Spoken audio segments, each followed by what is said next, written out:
Welcome. Take your seats, please. Lean in close. Look at all of you out there tonight. What a genuinely stunning, sharp and remarkably well-dressed audience we have assembled. I must say, the sheer aesthetic potential in this room is quite breathtaking, even if half of you are currently slouching in your velvet seats as if your spines were constructed entirely of wet, overcooked spaghetti. Don't panic. I see you quickly sitting up straight now. It's a wonderful effort, really, truly adorable. Keep those collarbones wide, if you please. I know precisely why you are here tonight. You look up at this illuminated stage. You watch a classical masterpiece like La Solfège, and you honestly think you're witnessing something effortless. You see a dancer playing a sylph, a mythical, weightless spirit of air, and you romanticize the sight. You whisper to the person next to you, "How beautiful. They must have been born with wings." Let me shatter that comforting little illusion for you right now. What you are actually watching up there is a highly conditioned human being locked in an exhausting, high-impact, brutal battle against the laws of physics. Classical ballet is not a pastel fantasy. It is a furnace of extreme physical strain, structural violence, and muscular warfare. And let me make something entirely clear to you from the outset. I was trained strictly, unapologetically in the global system of the Royal Academy of Dance, the RAD. I'm not here to talk to you about the Russian method with its sweeping heroic scale. I'm not talking about the Italian Cicchetti style with its rigorous internal geometry, nor the elegant textbook classicism of the French school. I was an RAD trained master. In our system, we do not tolerate artistic drift, empty athletic gymnastics, or that self-indulgent type of creative interpretation that looks like someone tripping over a studio rug and calling it contemporary dance. The Royal Academy of Dance formally splits its elite assessment into an unyielding ironclad standard, 60% raw, flawless technique and 40% music and performance. Those dancers up there aren't floating by accident or genetic luck. They are executing a masterful, highly calculated and deeply deceptive illusion. In ballet, overall artistic expression is not a decorative luxury. It is the dancer's literal ability to transcend raw athleticism and convince the audience that they are not a human body fighting gravity, but a living emotion, an immortal character, or a force of nature, to look more fairy and air than human. Your artistry must completely hide the physical trauma of the dancing. Those dancers achieved that ethereal, weightless illusion through specific technical and artistic choices that we drill into every muscle memory for decades. First, they must master the physics of defying gravity. A normal human jumps by crouching, loading energy heavy into their heels and landing with a dense, clumsy thud.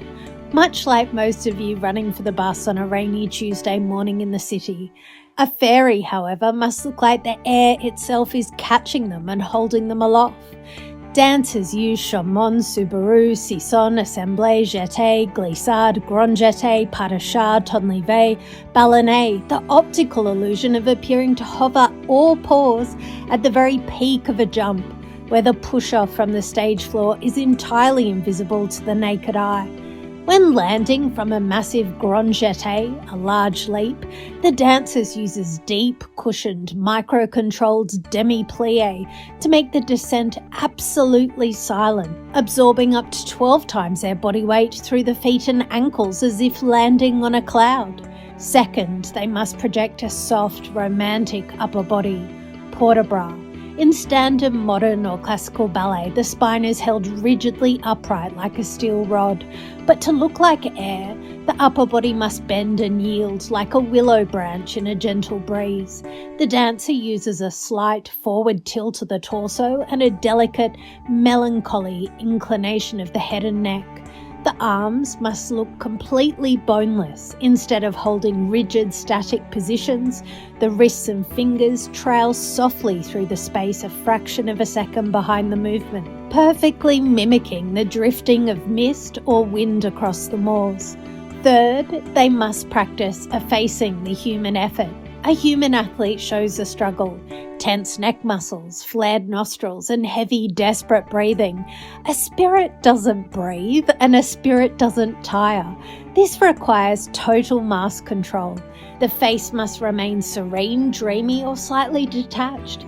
The dancer purposely isolates the intense muscular grip needed in their core, gluteals, and legs, keeping their shoulders, face, lips, and eyes completely soft, calm, and relaxed. And finally, they use points as a tool of detachment. In La Sylphide, rising on point is never done to look powerful, aggressive, or sharp. Being on the absolute tips of your toes minimizes the body's contact with the earth. Dancers glide, skim, and dart across the floor to give the exact illusion that they're hovering just an inch above the grass, completely unbound by the laws of physics. But here's the real secret I want to give you tonight. The reason I called you into this auditorium, that breathtaking illusion you see on the stage, is not just a performance trick for theatre goers. It's a profound, life-altering philosophy. Every single one of you sitting in these plush seats is a rough, unpolished diamond. Yes, even you in the third row looking slightly confused and wondering if you've walked into the wrong lecture. You possess a magnificent hidden brilliance. Currently, however, you're carrying the heavy burdens of life, dragging your feet through the mud of daily stress, landing heavily and letting the world see your messy, exhausting struggle. You're showing your rough edges, but tonight I'm going to teach you how a master ballerina takes the unyielding step-by-step discipline of the RAD studio and turns it into a masterclass on how to hide your struggles, command absolute respect, and glide effortlessly through a heavy world.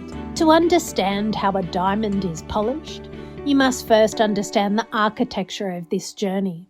The Royal Academy of Dance splits its global training system into two distinct pathways: the graded syllabus for steadily developing dancers, and the vocational graded syllabus for intensive elite training geared towards professional careers. Stepping through every single RAD level illustrates how the complexity builds, from basic body coordination to world-class professional mastery. In Part 1, the foundation and graded levels, the focus is entirely on building correct posture, musical rhythm, and muscle memory. Starting at Grade 1, the RAD introduces character dance, traditional European folk dance, using load-heeled character shoes and heavy canvas skirts to teach complex rhythm, syncopated weight shifts, and stage presence. In the early years, children start with pre-primary and primary dance, ages 5 to 7, learning how to stand straight, basic spatial coordination, skipping, galloping, and simple spatial awareness. By Grade 1, the official ballet bar is introduced, along with clean, basic foot placement in first, second, and third positions, and a sharp rhythmic distinction between the music and the movement. As they move into the lower grades, the vocabulary builds exponentially. In Grade 2, they learn how to transfer weight smoothly through a changement. They receive their very first introduction to basic pirouette preparation, and they master sustained demi-pliés, learning how to spot with their heads when turning, so they never lose focus or look like a top spinning out of control. By Grade 3, the leg extensions get higher, reaching 90 degrees. Jumps require that clear moment of suspension in the air, Ballon, and upper body must show épaulement, which is the subtle artistic twisting of the shoulders and neck relative to the hips. Then come the higher grades where the performance and artistry take over. In grades 4 and 5, dancers must execute full clean pirouettes from 4th and 5th position, master complicated jump sequences, allegro and fluidity, shift between strict classical steps and expressive free movement in a contemporary lyrical style. Finally, grades 6, 7 and 8 are highly theatrical, demanding milestones. Dancers must show mature artistic expression, complex dramatic performance, and impeccable upper body fluidity in their port de bras. Leg extensions must be held effortlessly above 90 degrees, and complex syncopated musicality is heavily tested. But take note of the crucial structural split. Grade 8 serves purely as the capstone achievement for the recreational pathway. It contains no point work whatsoever. Serious pre-professional dancers rarely wait to finish grade 8.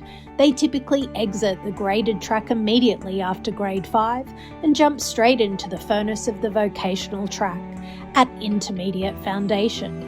That is where the training gets intense, requiring 4 to 6 grueling classes a week, where point work becomes mandatory, where the score is judged strictly on classical ballet technique, musical timing, and professional performance quality. To achieve that ethereal, fairy-like quality and secure those high marks, a dancer must master the specific definitions that RAD uses to assess that 40% performance score. The exact vocabulary that RAD examiners look for on their assessment sheets translates directly into the ultimate A to Z manual for how you can polish your own life. Think of the students who walk through the studio doors for the very first time. In those early years, it's a delightfully chaotic place. You see these beautiful, eager little souls. Their arms and legs are moving in 4 entirely different directions at once. They trip over their own feet, they giggle, and they look out through the viewing window at their parents. And yep, the parents. There's always a particular group of well-meaning mothers and fathers sitting on those plastic chairs, sighing softly, whispering to themselves, "I wish she was just a bit more ladylike. I wish he wouldn't trudge across the floor like a miniature bulldozer." They look at their clumsy, beautiful children and wonder if poise is a closed door.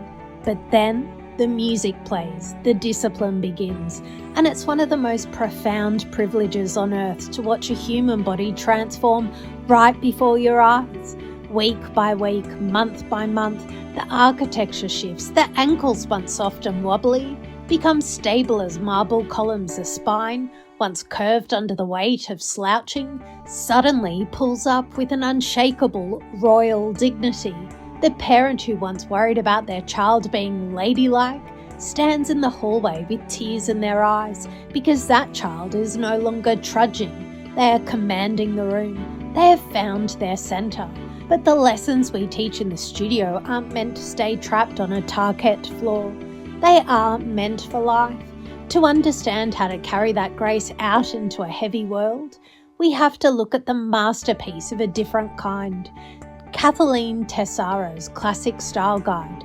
It isn't a manual about ballet steps. It's a masterclass in personal refinement, dignity, and elegance. Let us unpack her yielding A to Z manual for polishing your life, backed by the rhythm of our shared discipline. A. Accessories. One can judge a woman's true social standing and refinement entirely by her shoes, bags, and gloves, long before anyone looks at her dress. In the RAD uniform check, a fraying ribbon, a dirty elastic strip, or a stray, messy lock of hair destroys the illusion of perfection instantly. For you, your accessories are your personal presentation, the neatness of your collar, the organisation of your belongings, the state of your daily tools. Never let the details look sloppy, or the world will assume your mind is sloppy too. B. Budget. A lack of money is never an excuse for a lack of elegance. A clever woman builds her style on careful calculation, not mindless spending. In theatre, a dancer's most precious budget is her physical stamina. An amateur thrashes wildly, wasting energy and running out of breath instantly. A master calculates her energy with mathematical precision, using a calm, deliberate economy of force. Learn to budget your emotional and physical energy in life. Stop wasting your power on things that do not advance your life. C. Coats. Your coat makes your very first impression on the world. It must be selected with absolute seriousness. The great fashion icon Coco Chanel famously stated, "To be irreplaceable, one must always be different." On stage, your coat is your initial entrance. It's your apportment, the intentional tilt of your shoulders and neck, the exact microsecond you step into the light. Before a ballerina has even danced a single step, the examiner has judged her posture upon arrival.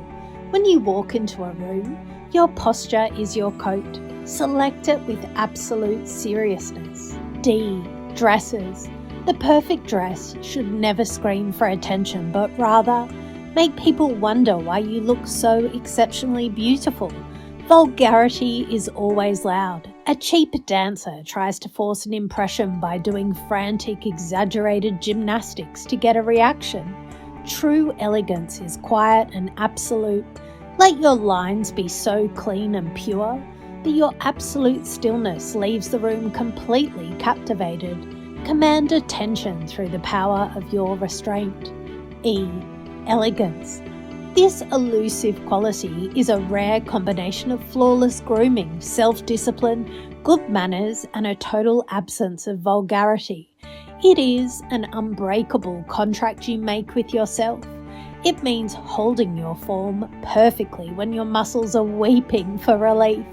In life, it means maintaining your dignity, your poise, and your good manners when everything around you is descending into chaos. F. Friends. Never go shopping with a group of girlfriends, as their well-meaning envy or differing tastes will inevitably ruin your own style choices. Christian Dior once observed that true style can only be found when a woman is entirely honest with herself. When a dancer stands at the bar, she is surrounded by her peers, but in the center, she stands alone. If you look sideways to copy the crowd, you dilute your own individual brilliance. Have the psychological courage to shop for your identity in isolation. G. Gloves. A truly elegant woman is never seen in public without pristine, properly fitted gloves to match the occasion. Your hands are your gloves. In the RAD system, the carriage of the arms must be executed with exquisite, micro-targeted control. The wrists and fingers must breathe through the air, completely fluid, never rigid or dropped like dead weights. Control your gestures in life. Let your actions be smooth, intentional, and refined. H. Husbands. Men generally fall into distinct categories regarding fashion. Some are completely blind to what you wear, while others are impossible dictators who want to dress you themselves.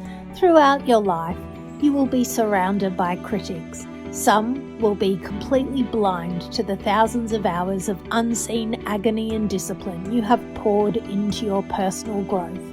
Others will be dictators trying to force you into a box that stifles your soul. Ignore them all.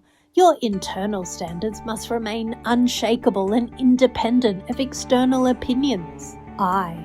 Instinct. Every woman must develop an internal radar for what suits her specific silhouette, rather than blindly copying what is fashionable on others. The RAD defines this as interpretation, an intelligent, understood response to the underlying motivation of the choreography. As the legendary prima ballerina Margot Fonteyn beautifully put it, the important thing is this: to be able at any moment to sacrifice what we are for what we could become. You cannot navigate life like a mindless robot. You must activate your internal radar, understand why you're making a choice, and execute it with authentic personal authority. For a spirit of the air, the movements must appear continuous and reactive, as if a sudden gust of wind rather than mere muscle power is lifting your limbs into an arabesque. J. Jewellery. It is infinitely better to wear no jewellery at all than to cheapen your appearance with flashy, vulgar costume pieces. This is the law of absolute simplicity. On stage, a cheap dancer tries to hide technical flaws behind fake, exaggerated facial expressions and overacted melodrama. If your underlying foundation is solid, the unadorned simplicity of your line will be infinitely more dazzling than any cheap trick. Strip away the fake decorations in your life. K. Knitwear. Sweaters and cardigans can be highly chic, but only if they're kept meticulously clean, unpilled, and beautifully shaped. Your standards must be beautifully shaped every single hour of every single day. You cannot allow your discipline to sag or pill the movement you think no one is watching. Precision is not a part-time coat you put on for an audience. It is a permanent state of being. L. Lingerie. I want all of you talented, intelligent people to close your eyes just for one moment. Take a deep breath in and let your shoulders drop. But feel that solid, unyielding, burning fire deep within your lower abdomen. Madame Dario wrote that the absolute foundation of charm begins where no one can see it. Wearing beautiful undergarments changes the very way you carry your body. In the theatre of ballet, your lingerie is your invisible core strength. It is the brutal, unseen muscular grip of your turnout, the absolute locking of your lower abs, the deep stabilisation of your pelvis. No audience member can see those muscles gripping from the auditorium, but because that hidden foundation is ironclad, it completely liberates your upper body. It allows your shoulders to relax, your neck to lengthen, your chest to float effortlessly, because the foundation below is completely secure. Build an invisible foundation of strength in your life, so that your external presence can float with absolute freedom. M. Makeup. Open your eyes and look back at me. Cosmetics should merely serve as a clever illusion to highlight your finest features, never as a heavy mask to hide behind. In the RAD technical syllabus, this is the rule of expression. Feelings reflected across both face and the dynamics of movement to look like a weightless, magical spirit of the air. You must achieve a total neurological separation between your lower body force and upper body tension. If an examiner sees a strained neck, a gasping breath, or a clenched jaw during a grueling sequence of petit jetés, the mask is shattered. The audience sees the human struggle and the magic dies. The eyes and head must look softly upward or track the hands with a serene, effortless expression, completely masking the intense physical labour below the waist. N. Nightwear. Refinement doesn't end when you close your bedroom door. A lady always maintains her standard of dress, even in private. The legendary designer Uba da Givenchy once remarked, "Haircut, shoes and posture are the most important elements of elegance. You do not switch your integrity off when the performance ends. You do not slouch, drop your posture or drag your feet the moment you walk out of the public eye. You carry yourself with the poise of a principled dancer, even when you are completely alone in the dark.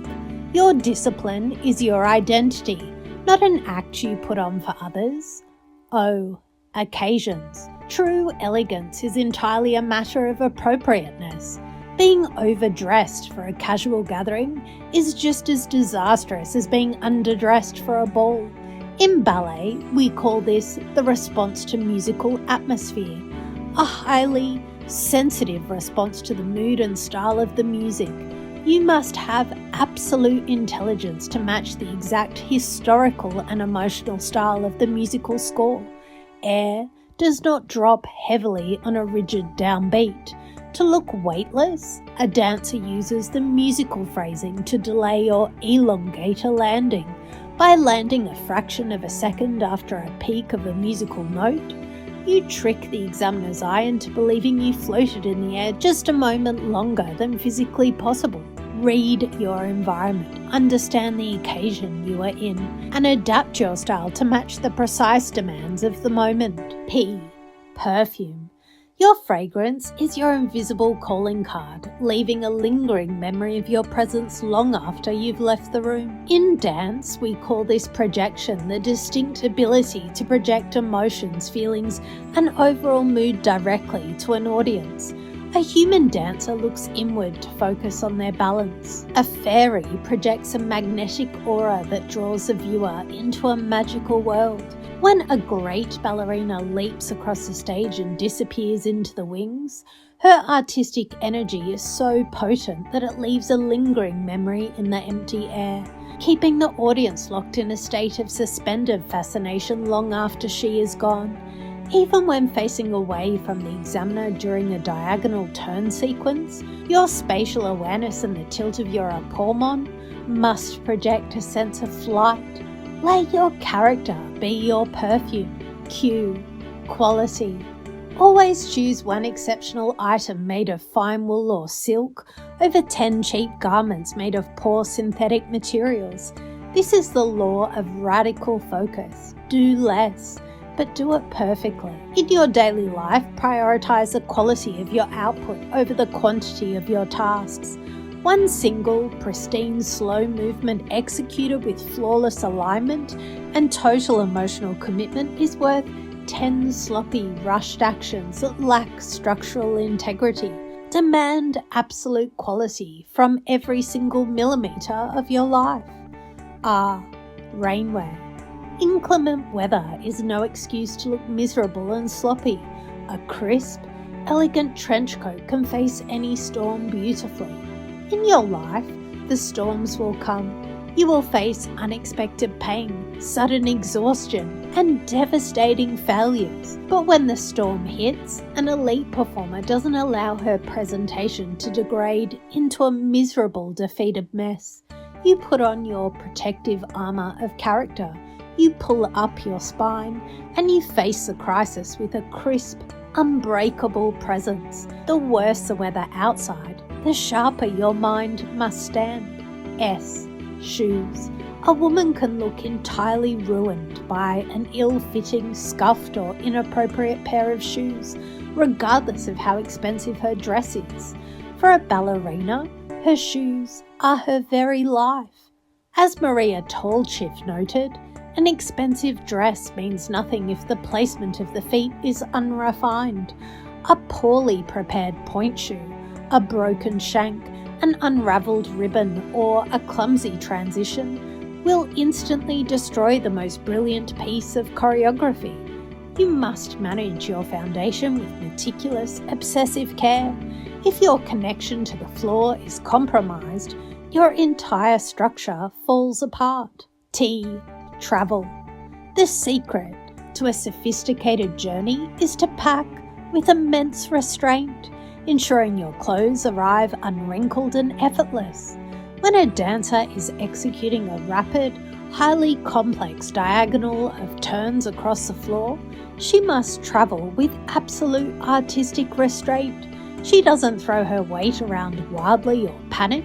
She keeps her centre packed tightly, her head spotting with fluid precision, and she arrives at the other side of the stage looking completely unwrinkled, serene, and effortless.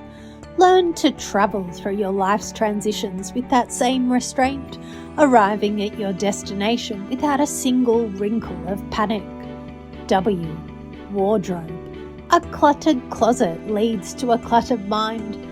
Ruthlessly prune away everything that doesn't make you look your absolute best. The great Yves Saint Laurent once said, "Fashions fade, style is eternal." To protect that eternal style, you must conduct a ruthless, deliberate purge of your own mind. Prune away your lazy habits and your toxic self-doubt, your sloppy transitions and your negative internal dialogue. Clear out the psychological clutter so that only your absolute best, most immaculate self remains. X. Xmas. Let me be completely frank with you. A truly elegant woman does not, under any circumstances, wear a homemade, tacky, novelty Christmas sweater with plastic bells and a synthetic felt reindeer glued to the chest. It screams, you have completely abandoned your personal standards for a cheap laugh. In the studio, we have a name for that. We call it a costume malfunction. An amateur thinks because it's a festive occasion, they can let their form sag, wear floppy fabrics and dress like a caricature. A master understands that celebration is the ultimate test of your refinement. You can absolutely embrace the joy of the season, but you do it through a stunning velvet texture, a rich crimson silk scarf, or a perfectly tailored jacket. Never let a holiday theme trick you into looking ridiculous. Maintain your silhouette, protect your visual brand, and refuse to turn yourself into a walking joke. Why? Youth. Do not rely on cheap, lazy excuses.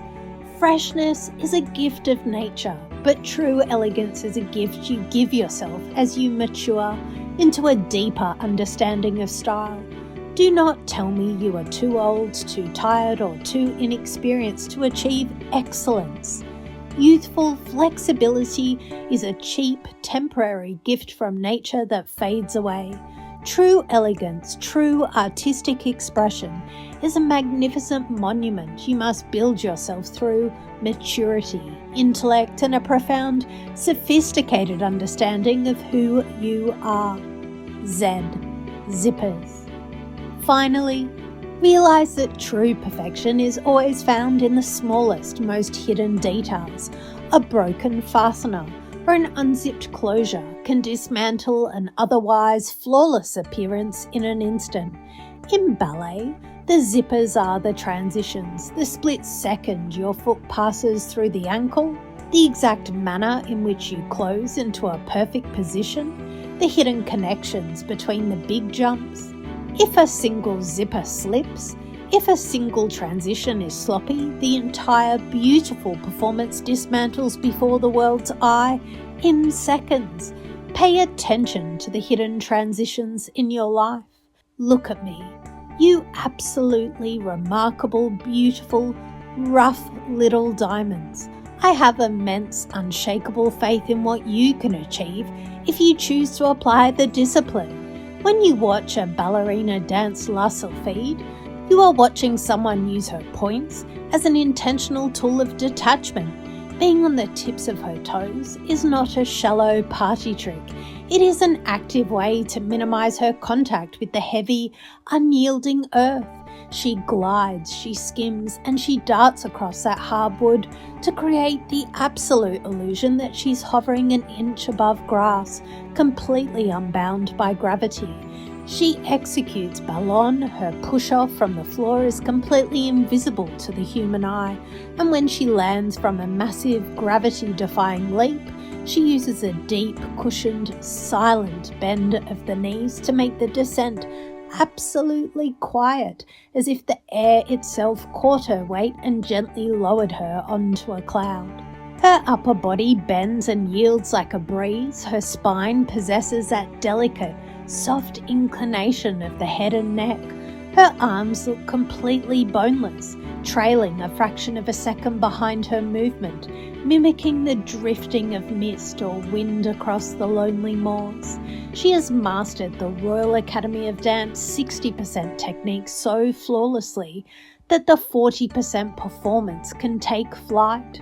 She looks at the audience and she doesn't show them her pain. She doesn't show them her blistered toes. She doesn't show them her sweat. She shows them an immortal, weightless, breathtaking force of nature. So, my brilliant friends, stop showing the world your struggle. Stop landing with a heavy human thud. Build your hidden core. Polish your rough edges. Separate your internal warfare from your external serenity, and please check your zippers. Stand up straight. Walk out of this theatre and make them believe you can fly. You've got this.